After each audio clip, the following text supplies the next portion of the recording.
اچھا جی، ایک بندے کو بڑی تکلیف دہ بیماری ہو اور وہ بیماری کا علاج نہ کروائے تو کیا یہ گناہ ہوگا؟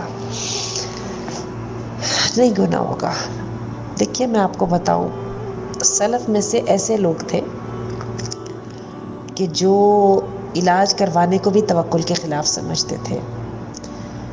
تو بات یہ ہے کہ علاج کا حکم ضرور دیا گیا ہے، لیکن اگر انسان اس سے آگے بڑھنے کی ہمت رکھتا ہے، ایوب علیہ السلام کا آپ نے تذکرہ کیا ہے، اگر وہ والی ایمانی طاقت ہے تو پھر رب پہ بھروسہ رکھیے نا، جو بیماری کا خالق ہے، شفا کا خالق بھی تو وہی ہے نا۔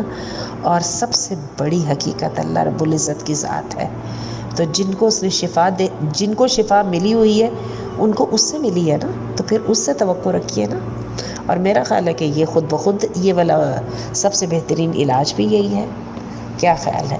باقی یہ ہے کہ آپ نے ایک اور بات کی طرف ذکر کیا کہ یہ جسم اللہ کی امانت ہے تو اس کے ساتھ ظلم نہیں ہونا چاہیے۔ ہاں یہ دیکھ لیجئے کہ بیماری کے باوجود انسان پرہیز نہ کرے، یا جو ہے گندگی کھا کھا کے تو جو ہم نے اپنے جسم کے حشر کر لیے ہیں، اللہ نے تو ہمارے لیے پاکیزہ چیزیں دی تھی کھانے کے لیے۔